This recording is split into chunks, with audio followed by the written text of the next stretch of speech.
This is a lecture from Open Tuition. For the free lecture notes that go with this podcast, please visit opentuition.com.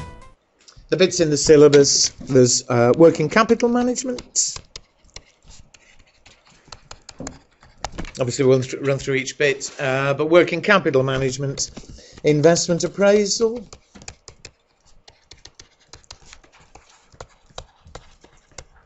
essentially discounted cash flow, but again, obviously we'll go through each bit separately. What else? Cost of capital.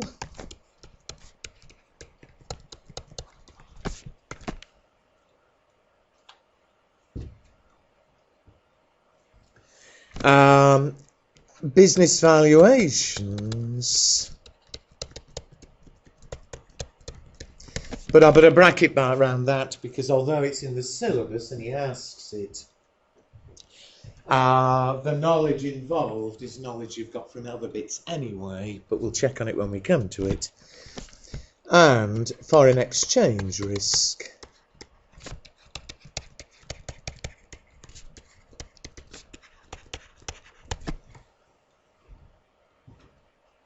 Coupled with, in theory, but again I'll put a bracket, interest rate risk.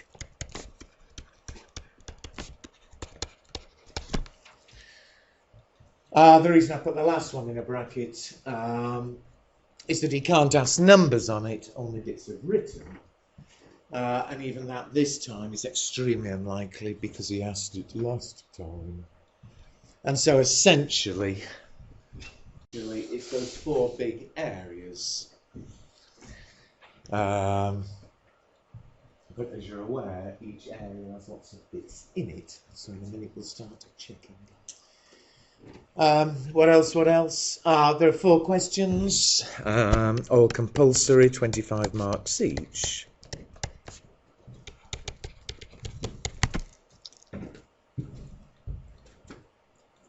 And he's a good examiner. Within those 4 questions, every question always is split into sections, 3, 4, 5, 6 sections in each question.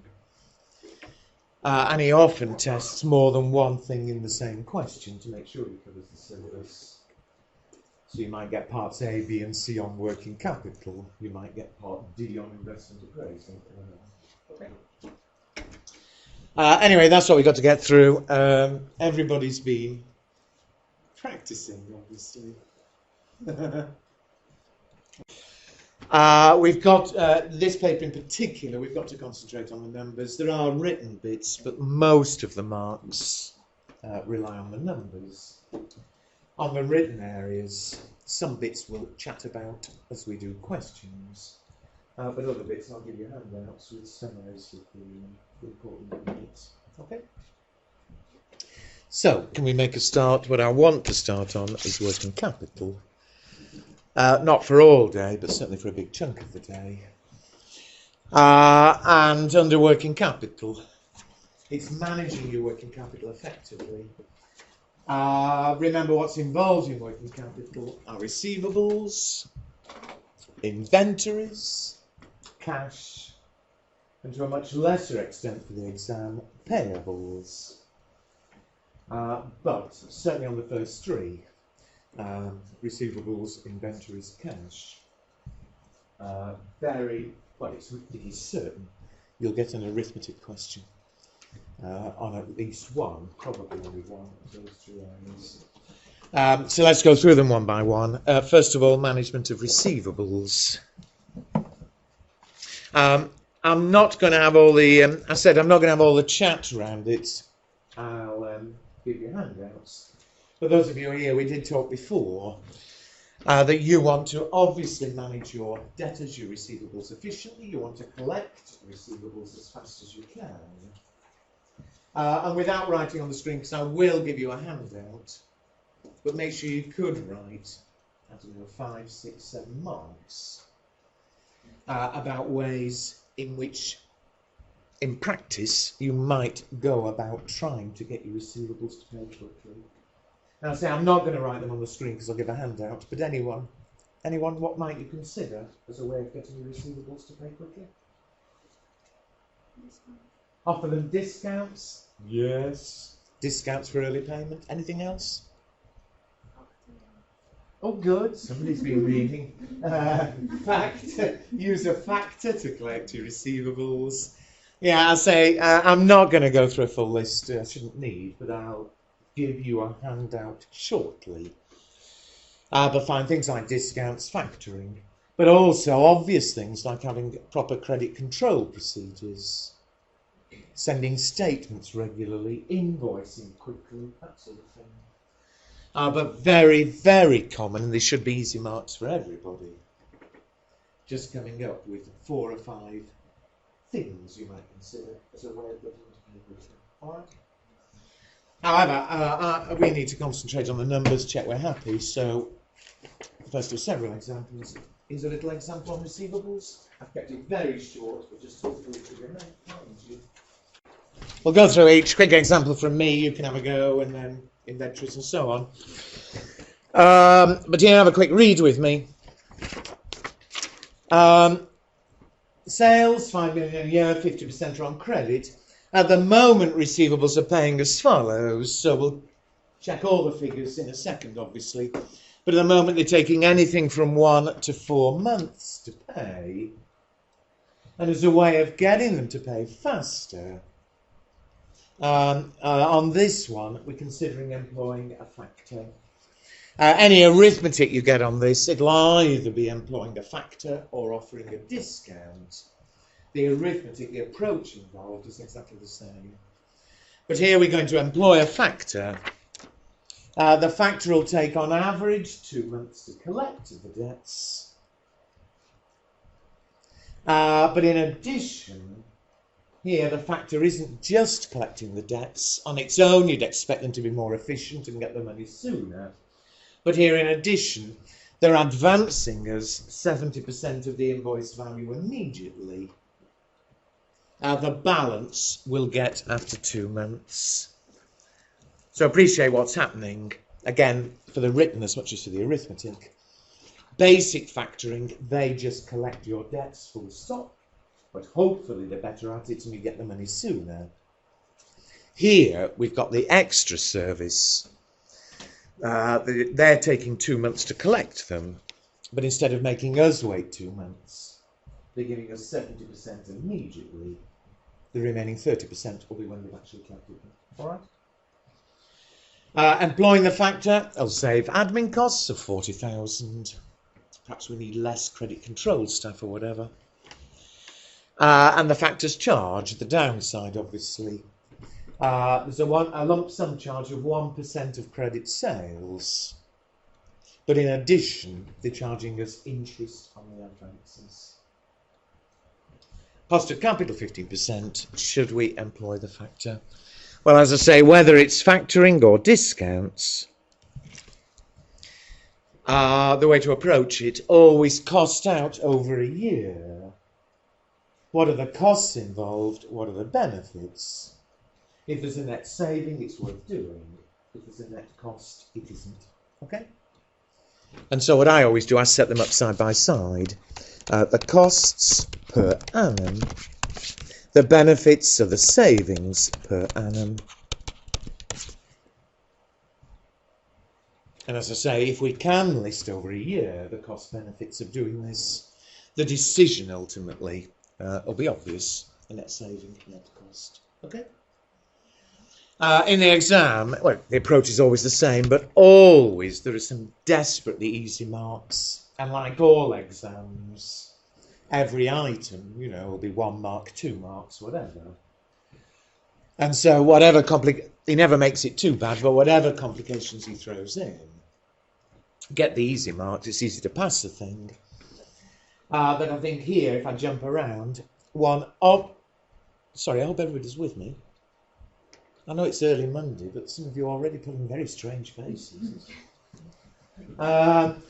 No, 1 or 2 of the costs and savings are very obvious. It seems pointless to me to mess around with messy bits, if you understand me, until you've got the easy ones. The 3 lines from the end, employing the factor will save admin costs of 40,000. And so straight away, I haven't written, but that's my fault, it's my typing. he would say, and I'm assuming it saves us 40,000 a year, all right? But saved admin, 40,000. There'll only be a mark, but an easy mark. Another, I hope, obvious one. Part of the factor's charge. The factor charge is 1% of credit sales. And so whatever else may be coming, as far as that bit's concerned, I think easy. 1%. The sales at the top are 5 million a year, but only 50% are on credit. So 1% of 50% of 5 million. I should be able to do it in my head, but I'll get my zeros wrong. It's 25 something. 5 million. 50%. 1%. Is it 25,000 a year? Thank you.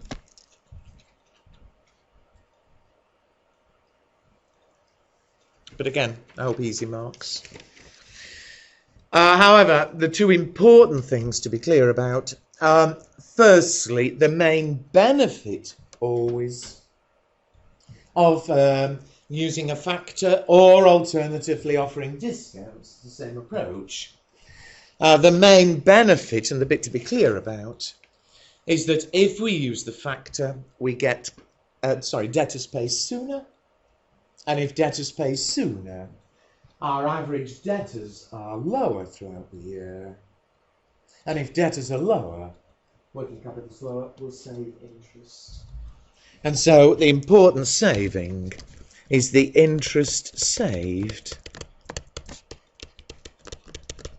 on lower receivables.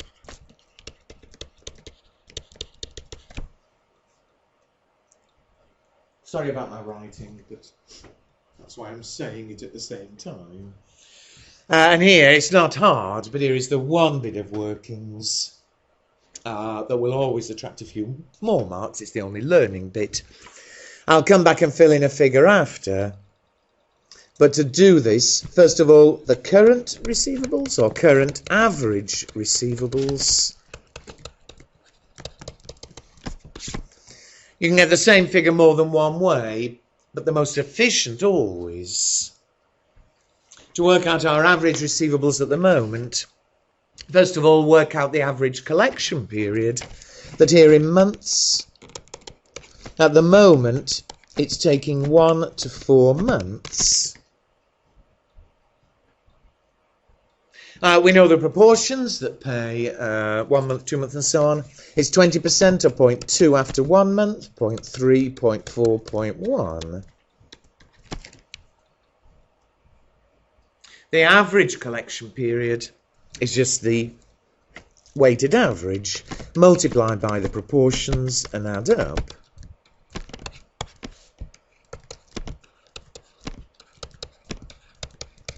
Check my arithmetic, but I think 2.4 months.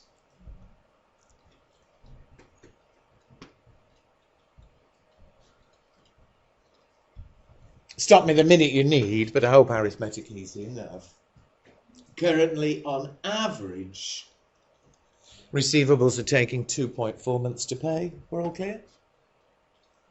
And if on average they're taking 2.4 months, surely the average receivables will be 2.4 months worth of credit sales. Though we know what the sales are per year. On credit it's 50% of 5 million.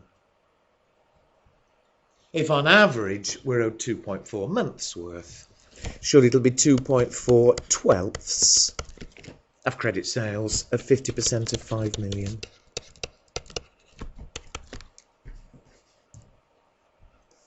And so on average throughout the year, receivables will stand at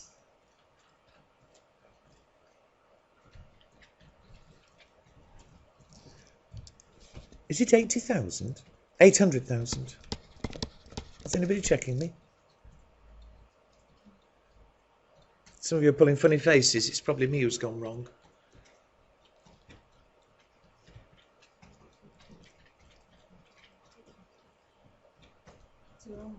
It's wrong. Well, that was just to check who's awake, because I'm obviously not. I now get 500,000. Is that better? Sorry.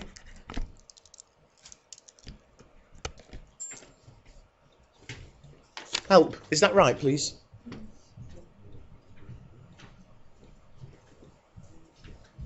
Come on. Don't just copy my figures. I mean, shout if the logic's not clear. But if on average they're taking 2.4 months to pay, on average throughout the year, receivables will stand on the balance sheet. That is right now, is it? No? Yeah. 500,000. Everybody with me? All right. Well, that's the current receivables. Again, we're considering employing the factor. If we employ the factor, we'll get the money sooner. And if we get the money sooner, the receivables will fall. So the new average receivables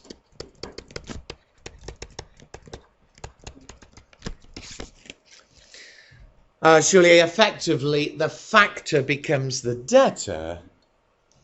And it tells us that if we employ the factor, we get 70% of the money immediately, I beg your pardon. They give us 70% of the money immediately. The remainder, was it taking 2 months, the remainder? And so 30% after 2 months. So as I say, the factor becomes the debtor. The average collection period, therefore, falls to 0.6 months. And using the same logic, if on average they're now taking 0.6 of a month, the average receivables will fall 0.6 of credit sales. Let's see if I can get right this time. 0.6 divided by 12 times 2.5 million. I think it falls to 125,000. Fine. Now, you can either work in several ways. Doesn't matter how you get the answer, but I think this is as efficient as any. But as I keep saying, if you get a numbers one, it's either factoring or discounts. In either case, for this bit of it, work out your average receivables with or without the new policy. Here, our receivables throughout the year will fall from 500 down to 125. Well, that was just workings. As far as the benefit's concerned, surely again, throughout the year, receivables will fall by the difference of, 375. The benefit to us, we've got a cost of capital of 15%. And so if receivables fall, working capital falls, with less borrowing need. Over the year, we'll save 15% interest on that fall. It fell from 500 down to, help me, was it 125?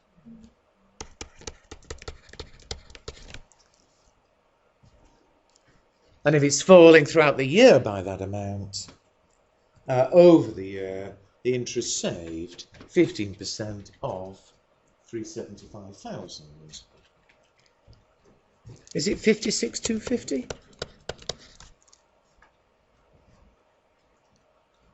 And again, is everybody with me? It's not hard. All right, I've kept this question desperately short. In the exam, it might take longer working through the wording, finding the figures.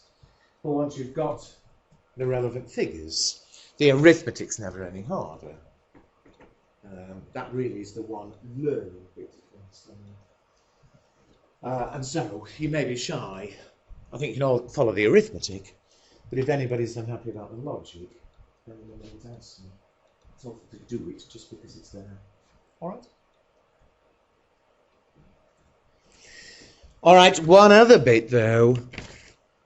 and again, see the logic here, the factors charges. One of the factors charges is simply 1% of credit sales. I think that was easy, that's just reading. However, in addition, there's the factor charges interest on advances at the rate of 18% per annum. So remember, without this service, it would have taken us 2 months to get our receivables. That's how long they take to collect. With this service, we're getting 70% early. He's giving it us 2 months early. He's effectively lending us money. He'll charge us 2 months interest. All right? And so, follow it through with me. The factor's interest charge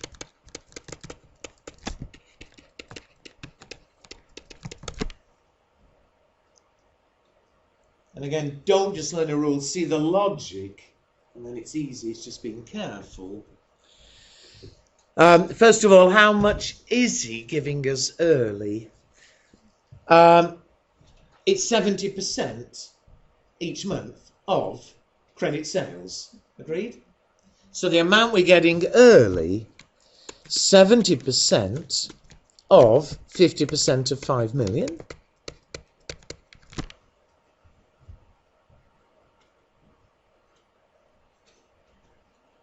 All right, every month we're getting 1/12 of that early, but it's happening 12 times a year, if you're with me. So over the year, that's the total amount we'll be getting 2 months early. Everybody? They're going to charge us interest on it. Well, the interest rate the factor's charging is what? 18%? However, they're charging 18% a year. Surely, we're only getting it 2 months early, and so they'll charge us 2 months' worth of interest. And so, the interest for 2 months, it'll be 2/12. Now again, the arithmetic itself's easy. You can all see where the numbers have come from. And no, I'm not giving you much time to think, but think it through, see the logic. If you're not happy, shout. But in total over the year, you're getting that much early. You're getting it 2 months early. You'll be charged 2 months interest at whatever the rate is. It is the 18%. Okay? And so, check me, but I think the total charge will be 70%, 50%, 5 million, 18%, 2/12. Again, check me, I think 52,500. All right? And there we are. I think I've got everything. In the exam, it's rarely any longer in terms of numbers. It just takes you that bit longer to read. But, obviously, if there were mention of any other cost savings for any reason, stick them in. Happy? All right, the decision, as I said, is obvious now. But what is it? I think there'll be costs a year of 77,500. The benefits on a yearly basis are 96,250. And I hope obvious to everybody. Here, there's a net saving, and so you will employ the factor.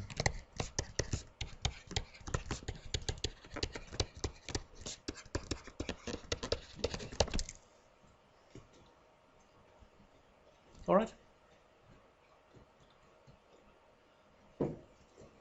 It's wonderful. A couple of small things before I let you have a check and make sure. First, although this one is easy enough, and in terms of numbers, I don't think it's ever been harder, but as I keep saying, clearly put in a few more words, and there's that much more danger of losing a figure or doing something silly. But I know you've done plenty of exams before, but it's the same as always. every item gets a mark. If it's trivial, it'd just be 1 mark. If it takes more time, it's 2 marks. It's desperately easy to get past marks even if something goes wrong. But do get the easy marks. The admin, the basic factors charge, I think, were obvious. But even silly things, like even if something went wrong here because you couldn't understand it in the cell, there'll be a mark for the decision. And so even if for any reason you haven't finished the numbers, make sure you write down. I say even if you haven't finished the numbers so you can't decide, just writing down that if there's a net saving, you'll employ the factor. If there isn't, you won't. That would attract a mark, which a monkey would get. All right? Secondly, fairly trivial, but it's happened and people waste time. Here, I told you the collection period in months, so working months. Working months, if it's 2.4 months, it's 2.4 twelfths. Several times he's given you it all in days. Well, if it's in days, obviously divide by 365. You with me? That's no problem. I say you can set it up different ways, that's your choice, but you get exactly the same answer. The way I've done it, I think, is by far the easiest and the safest. If one bit goes wrong, you can still get marks in the other bits. Okay?